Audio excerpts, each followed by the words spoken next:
it there, definitely. And we had a chat earlier, and I took Sir through our community roadmap, and that's what he said, that all this is fine, this is just 5% of the ecosystem, what about the rest of the 95%, right? So I think that's a great thought.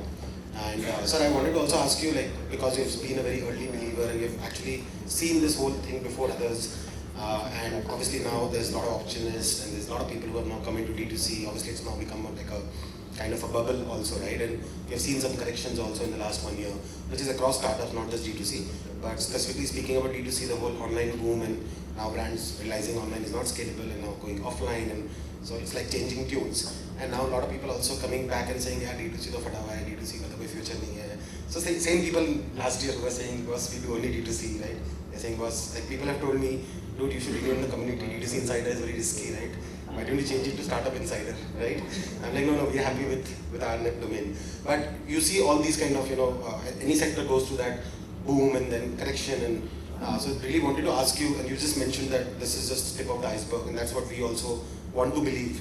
But what is the reality, and where do you see this going, from overall ecosystem point of view?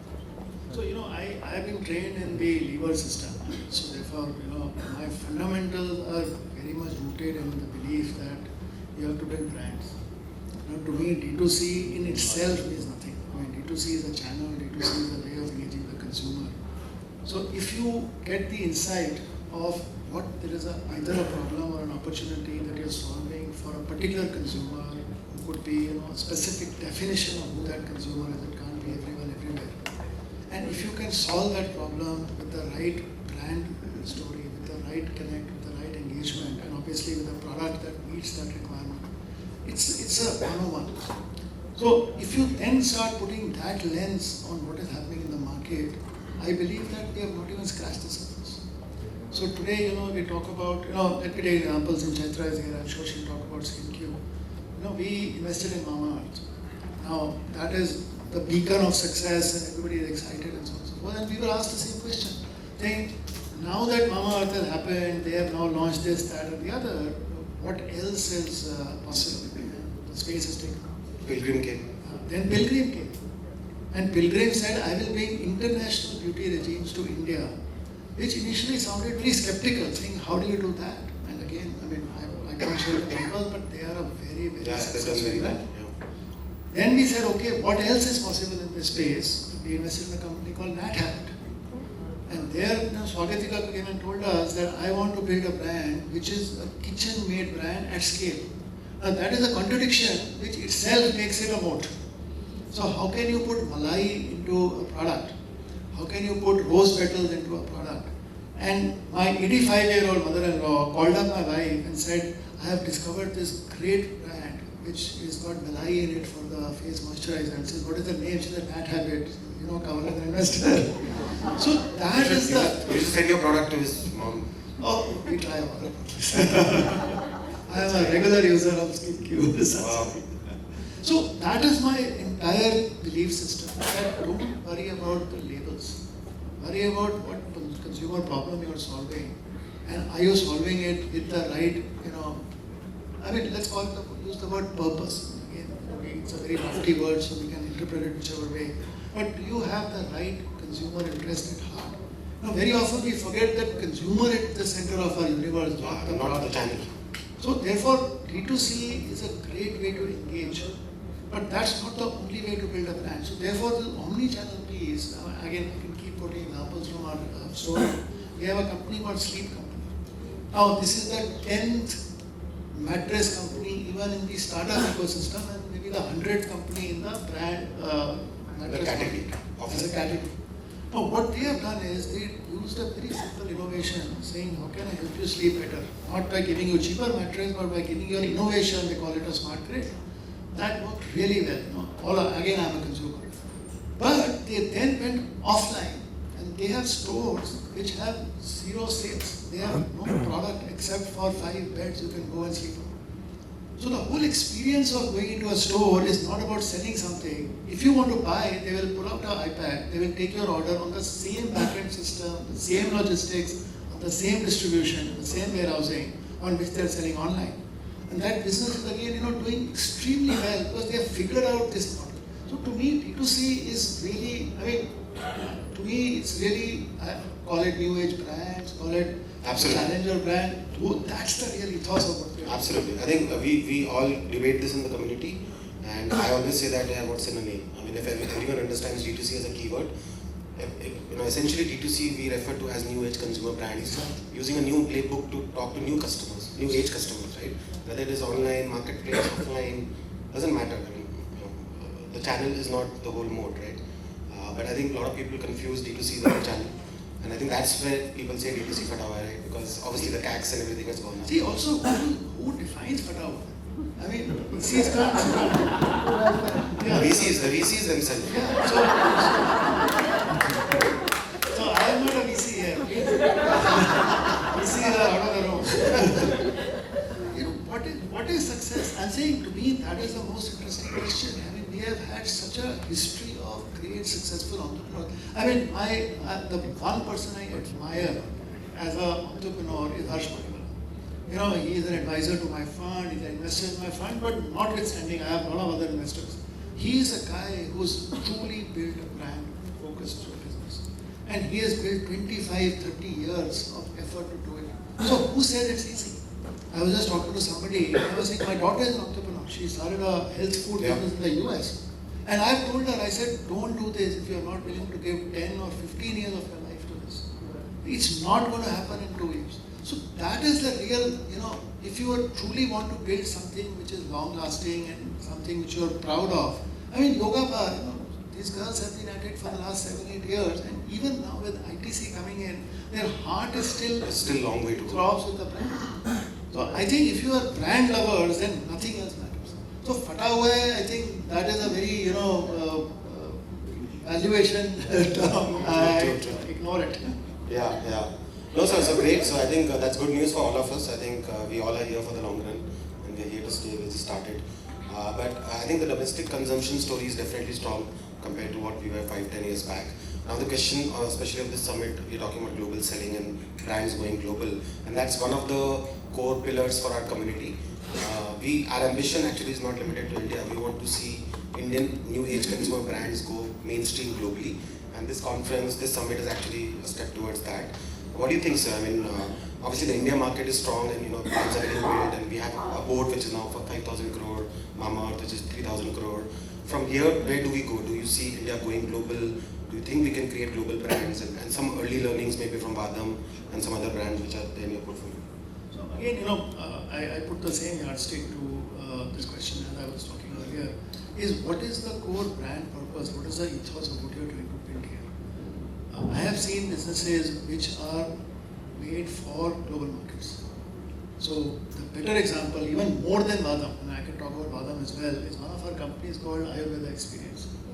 Now that's a business which actually was designed from day one to be a global business. 100% D2C. It is 100% D2C. So that's probably one business you can say is a D2C business. And what they have done is they have gone scientifically into each market, understood the consumer, understood their requirements, what kind of messaging. So it's not easy to say I have a great brand here and I can therefore transport it to anywhere else in the world.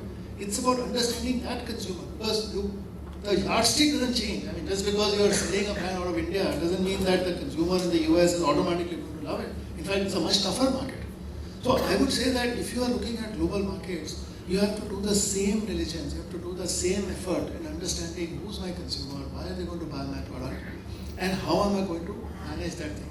The positive thing is that today the ecosystem has evolved. I met so many companies today, I didn't even know that there were so many companies which are actually creating these pathways and these pipelines to take the brands global. So that's a very welcome thing. You don't have to relearn and invent everything. I mean, Amazon Global, again, we have been partners with them from the day they started. I mean, they are doing so much of work. I believe they have cumulatively sold of $8 billion worth of products from India to global markets. Work with partners, but don't ignore the foundational question of saying, why should that consumer in that market buy my product? And if you are convinced that I have something which will benefit that consumer in a particular way, then I'm saying the ecosystem today, the partnerships, the enablers, all these companies that are participating in that ecosystem, that makes it much easier. But just because there is somebody who says, I can take you to the US is no reason to launch a brand in the US. So therefore, I have a slightly contrarian view that it's not, because I have, all of you guys who are enabling that business, therefore I should go and launch it. I was very closely involved, still am, for the last 10 years with a brand called ID Fresh. They do idli dosa batter. Now, they have taken 10 years to build a presence in the Middle East, GCC area. But today they're such a powerful brand because the same intuition, how do you start, what do you do, what pack size is, what price point, what product, everything has to be designed for that market. So I would say that, there is an opportunity. My personal ambition is hopefully, in my lifetime I can see some super successful brand out of India which can be built globally. But I would not say that, chasing that indiscriminately is the right answer. All I can say is the markets are opening up to Indian sensibility. So therefore, if you have something which is uniquely Indian, which you can say that I can compete in global markets, there is an acceptance. So that part is certainly very promising. Europe is a great market. Europe is a great market because Europe is becoming so much more sensitive to wellness, to health. So things like Ayurveda, things like, even Badam, for example, is doing some really good stuff there. So opportunity is there, the ecosystem is there, the pathways are there.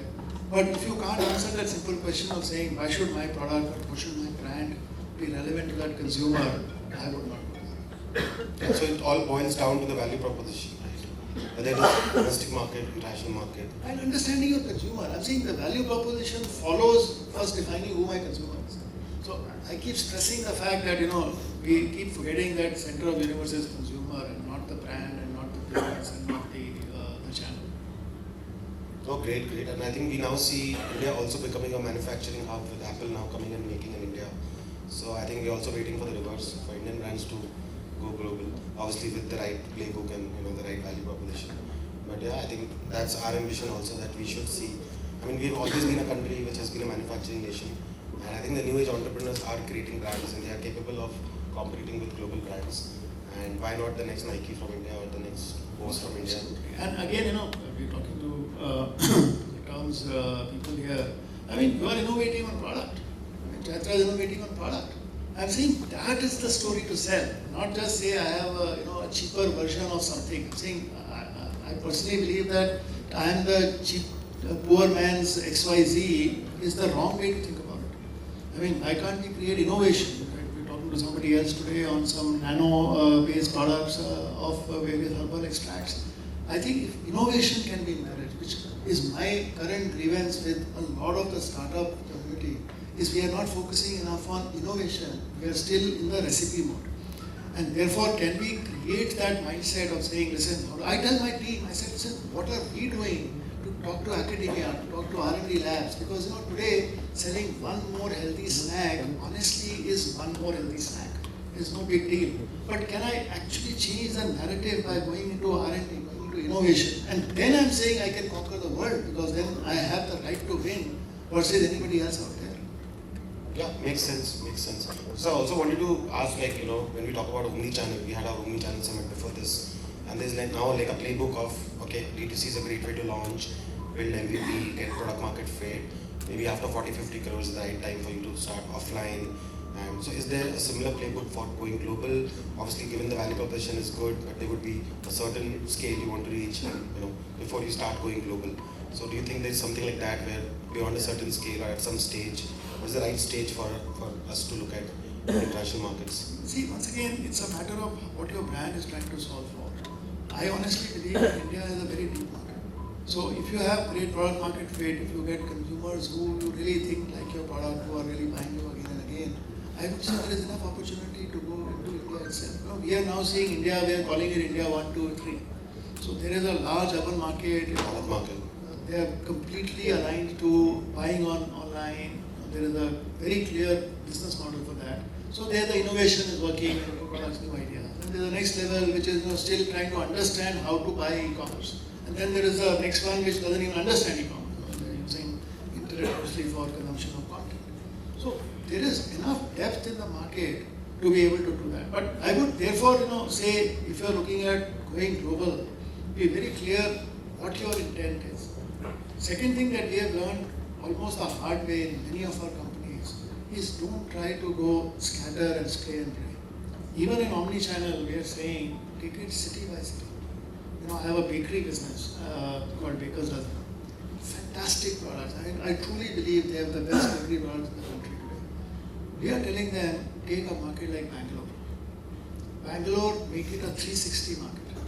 Let's distribute to the local trade. Let's distribute through our own dark stores. Let's distribute on the quick commerce channel. Let's distribute online. And can Bangalore as a market be a 10 crore a month market? Because the market is there. Absolutely. So why do we have to think of 20 cities, 30 cities, 40 cities? So I think the mindset has to be again very basic. Depth is first. Yeah, and build it cluster by cluster. In fact, when we started Vicious, the first thing that we discussed, Vivek was my colleague in Helion, so I've known him for a long time. And I mean, he listened to me, so that was good. But I told him, I said, don't even take Bangalore, take Whitefield as one area. And go and do apartment by apartment selling. I mean, they actually 2 years they didn't leave Bangalore. And obviously, once they got the formula right, then they could continuously grow and expand and so on. So same thing applies to global. I'm saying if we're talking, a lot of people there mentioned about going to Middle East. Now, Middle East is not one market itself. Middle East is multiple markets. What is your strategy for that? Who's the consumer? Why would they buy it? People are talking about Africa as a market. Have you even explored that as a market? US and Europe are the obvious ones, but they are the toughest markets to crack. So what is our right to win? How will I go and distribute there? What should I be doing there? I think the fundamental question have to be answered. I'm very convinced that this is not just place a product and it will sell. It's going to be far more deeper diligence required. But bottom line is great opportunity. I mean, I can't say what is the right time to go for it. Some companies will decide to go. And in fact, I met somebody today who was doing these very gourmet noodles brand. Somewhere here. There they are. Now, I'm saying you're built for the world. Don't even bother trying to build a noodle business in India which is 3 times the price of Maggi, because you always have that whole issue. But then how can you design for the global market is really the thing. So it's really a matter of what you want. Just the use case. Absolutely. Great. And sir, the last question which everyone would want to ask you as a VC now, how do we get your check? I have a checkbook in the car. You didn't get it here? Okay. See, honestly, and I take great pains to explain this. Our business model has certain frameworks, and that requires a business to be in a space which is a large market. We want to see, ability to deploy 30, 40, 50 crores. We want to see outcomes which are large, because that's the amount of money we raise, and therefore, it's all about the cycle of how our business works. And which is why it pains me to feel that everybody is wanting VC money when you don't even need VC money. So criteria, I can tell you, we look for businesses which have some product market fit, typically 40, 50 lakhs to a crore in revenue, more towards the crore because we want to see more data evidence. And we are then, and we see a good market. Obviously looking for very good entrepreneurs, which I'm sure all of you already have. So that's the playbook. If you are in a business which you believe has a great opportunity and it can be a large market which you're already showing some proof points, then by all means, fortunately a lot of people I met have already had some conversations with our team.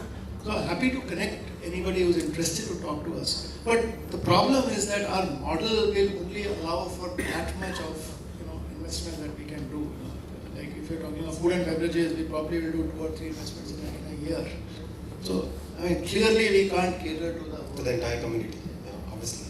So if you're not funded by Fireside, doesn't mean that you can't build a great business. Right? It's just that Fireside has its own playbook and own constraints. Like you mentioned at the start, right? Not getting VC funding is not a sign of not being a successful entrepreneur. And that's what, when we go to a lot of these tier 2 events, then there's this FOMO of people thinking, हम funded नहीं है, हमें कोई बुलाता नहीं है, Oh my boss, you're doing 40 crores with 20% EBITDA, dude, you're like the king, right? We all are loss-making businesses. Respect for them is more than respect for what we do. They are real entrepreneurs. I keep saying we are kingmakers, now I say we are queenmakers. But we are truly the people behind you guys. The day we feel, and that's my angst with our community, that we are ahead of the entrepreneur, it's a disaster. True. And so one last question before I open it up, like something personal. How's been, your journey as a VC personally? Because a lot of people actually look up to you and think, hey, VCs are like, Kanwal sir has like so much of nuggets, right? But actually you are also an entrepreneur. Like building a fund is also an entrepreneurship. You also raise money. You also have to go and raise money, right? Like just like others are coming to raise money from you. So it's like I have some view of the business because of like Karthik Bloom has been very close. And, I've seen his journey. So I think it's not as sexy as it looks from outside. So how's been your journey? Because you started this as your passion. You started as an angel investment, and now it's become a large fund. So how's been the journey, and what's next for Fireside and you?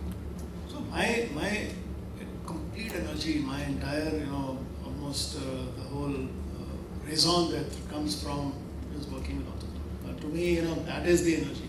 It's not about success. It's not about how many successful exits we have had and all that. I mean, that follows. But to me, it's the fun and excitement of being able to say that I'm part of an entrepreneurial ecosystem. So that's why I said, I tried very hard to be an entrepreneur. It never worked out, so I ended up with the second best choice. I would say that to me, like I said, the purpose of what I'm doing has changed over time. It used to be obviously to prove yourself, to learn the game, and like I said earlier, a lot of scars on the back come from things that you don't do, or you learn from making mistakes. And that has been a very long list of mistakes. Several lessons learned, and hopefully we can share them and imbibe them. But today, my whole belief system is that how can we encourage, and this is really, that's why I told Abhishek, I said I've stopped going for any events because I just find only D2C Insider. So, yeah. But I am here because I truly believe that this is the forum, this is the platform which can unleash the power of brands, and that is what excites me. And to me, that is the purpose.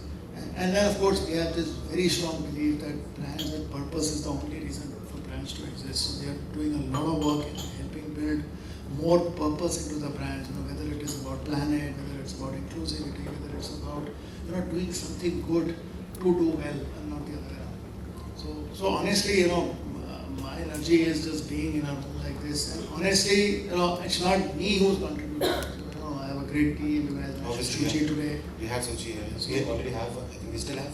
No, so she would have gone. I think she flew in just. We had Vinay also, but he's not making it. Yeah. He said, Vinay has been like but Vinay has been an early member. Yeah. But that's my excitement that even for all of you as you build your brands. For me, the brand of Fireside is more than me. So I'm building a team. I'm building the platform hopefully can help a much larger community. But sir, end of the day, you are also accountable as a capitalist to your LPs.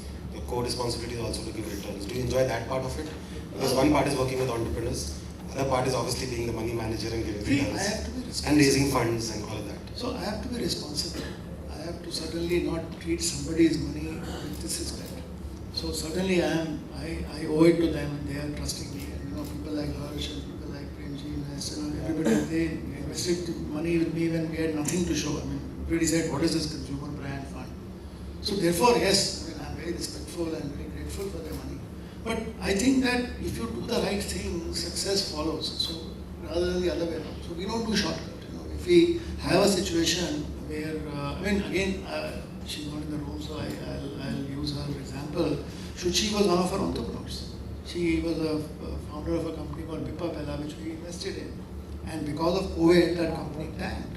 We finally sold the brand to Nykaa within the walls of this room. We made no return on that investment. But we loved the fact of how she was building it. We loved the fact of, as an entrepreneur, the quality she had. So as soon as the opportunity came, I told her, to come and work with us.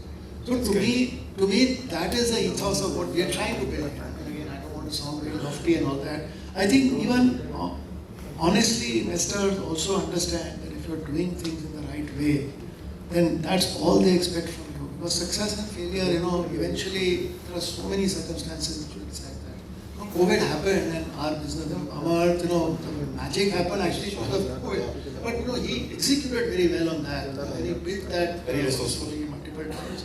So I would say that yes, we have to be responsible. We want to give return, and all of you should be wanting to build successful businesses, successful brands. But how you build it, what is the purpose, what is the ethos, what is your core reason to what you're doing, don't lose sight of that. That's all it is.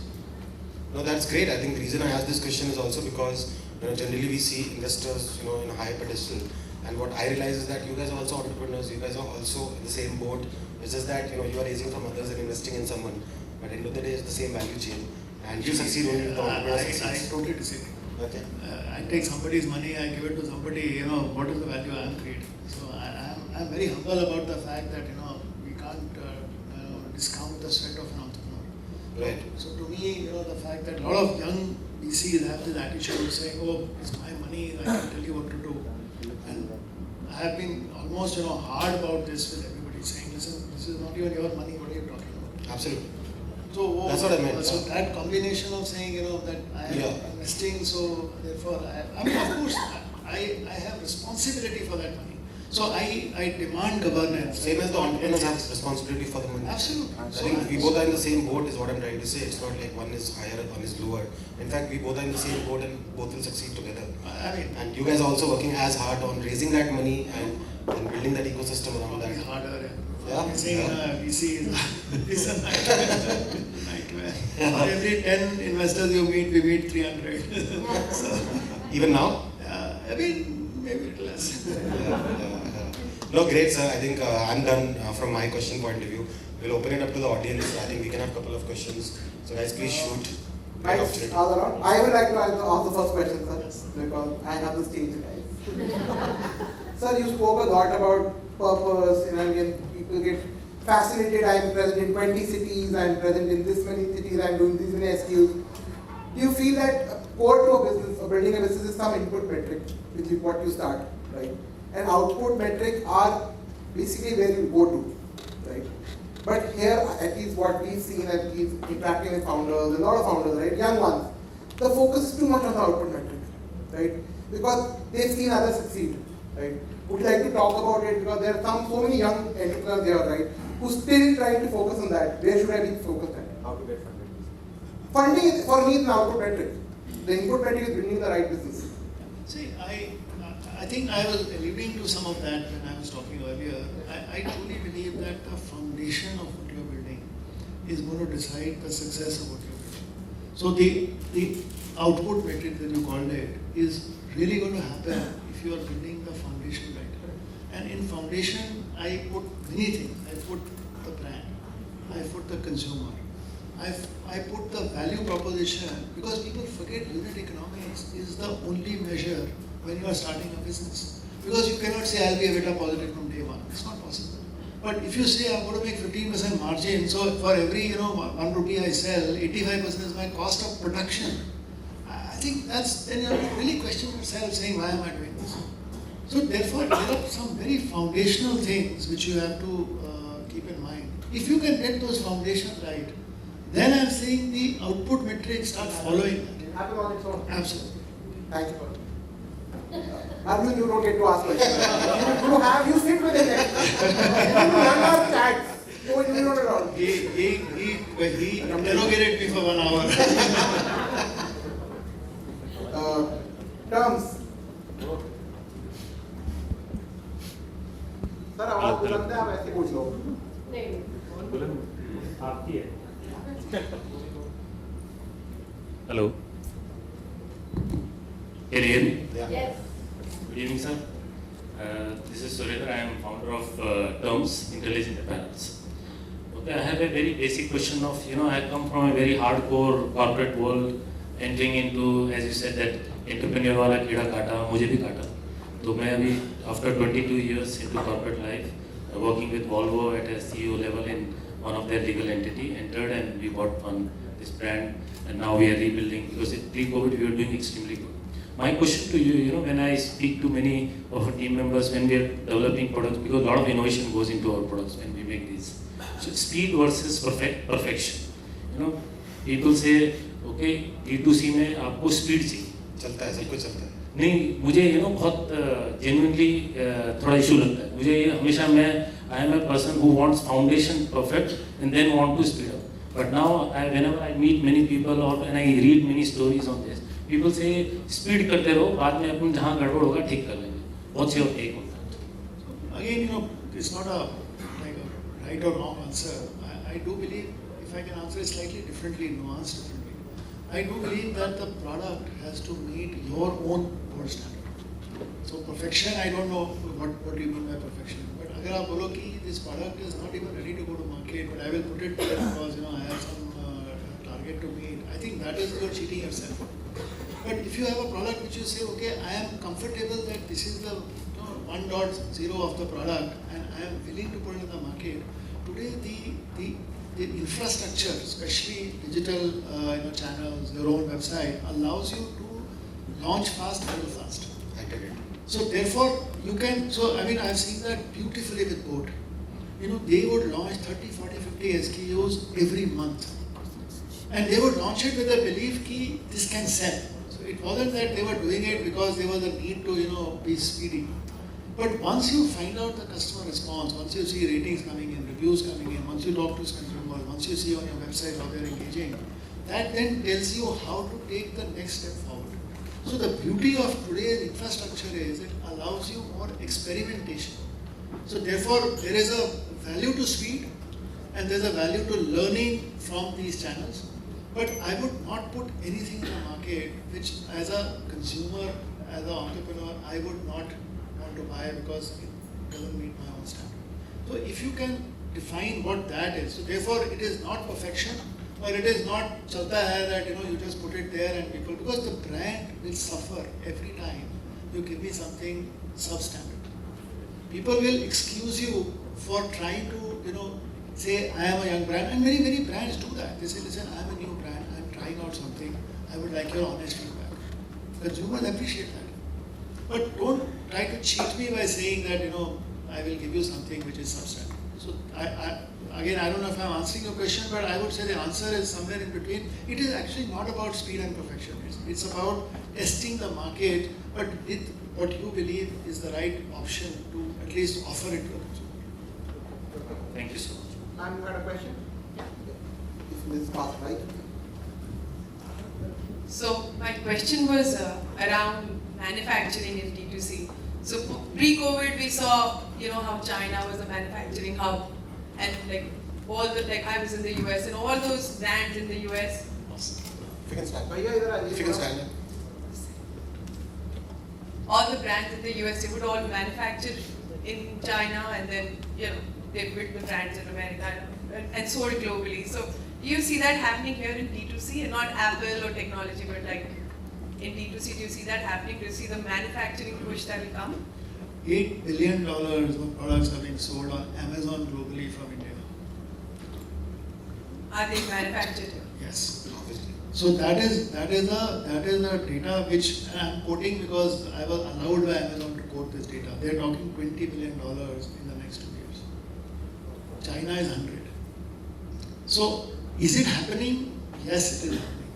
Question is, what is the business model? See, manufacturing is either the business of manufacturing and they're saying, okay, I will create product which somebody else wants to sell and I will keep producing it. China does that very well. If you're building a brand, then the choice of whether you want to manufacture in India, you want to outsource it from somewhere else, then it becomes very much the question of what are the drivers of success for you. Like Mama Earth has zero manufacturing. So if we talk about some of the legacy brands that we have in India, like Parle-G, some Rupa underwear, Yeah. those are all big manufacturing hubs, and will we ever do, are we building for legacy brands? Because you have to be vertically integrated eventually to be like Yeah, surely. over 4 generations, right? Surely. So, give you an example, Levers doesn't manufacture all their products. And it's a much bigger brand than all the names you mentioned. So it's a question of strategy. You can say that I will have an in-house manufacturing which is more like my R&D lab. I will do all the new products, I will do small batches, I will try to experiment with a lot of things. But once I standardize it, I can work with partners who are dedicated to manufacturing as a discipline. That could be one route. Second route is that there is so much of margin realization in the manufacturing side that I can ultimately see the question of GMV. I think Rajat was talking about output metrics. That is vanity. Yes, we need GMV of course, but that alone cannot be the reason you are building a business. Then you come to profitability. Then you come to a CM1, 2, 3 definitions of these. This is very convoluted. finally the profit is what matters. But trust me, what matters in the long run is actually ROC. It's not even the profit, it's return on capital employed. So if you say that I can build a lean business which doesn't require that much of capital intensity, you are building actually a better business. But then the dependence on somebody outside, how do you manage quality, so those are the balances. Will India be a manufacturing hub? No doubt. I think that is now the government has taken a mission and we have the talent, we have the capabilities. We have to just give it time and even garment exports. We are leading in garment and we are leading in high-end garment. If you see the kind of products that are happening in India, they're really good. And like we talked about Apple, right? I mean, become the largest exporter with a multi-billion dollars product. On that note, I just wanted to add, sir, that one of the trends we are seeing in the community, a lot of new brands were coming in. Earlier, set of entrepreneurs which came in, like Varun Mamath, were professionals who worked in FMCG companies and saw an opportunity and started a brand. Now we are seeing a lot of family businesses, manufacturers, second generation, third generation, and they're actually building capital efficient businesses because they don't need funding and they have their family packing and their supply chains. And now there's a second generation which has now come in and now seen a playbook of D2C or whatever you call it, right? And now knows that, hey, we can marry both these worlds and create brands. And I think a lot of them are actually innovating and bringing a lot of moat in terms of supply chain and manufacturing and all. And I think that's a great trend, which we could call C2M instead of D2C maybe, right? From manufacturer to the world, right? So I think that's like a big segment of brands on our community. And I think these are like real, profitable businesses, maybe not coming to a fireside because maybe they don't need that capital. They should come to that. Yeah, obviously. Yeah. I know there are 3 more questions here. I will ensure, sir, you answer them. Right? For the sake of time, we move on right now. I will ensure your questions are asked. I will ensure that for you, and for you. Than the question, I think I'll have to say something. You want to say something? Yeah. Oh, great. Go ahead. I mean, I have interacted with so many venture capitalists, angel investors, for other of my clients and everything. I mean, the statements which you made, right? I mean, you don't want to discount this weight for the founder. That is so impressive, sir. I think you're like a cool, VC for the founders. So, that's great.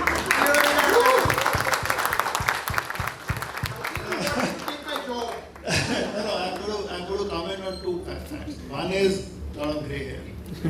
Second, which you can see. And then I said a lot of scars on my back which you can't see. So after you've gone through that journey, I mean you have left with no choice but to understand the real position you have in this world. And I'm being very practical. Guys, give it up for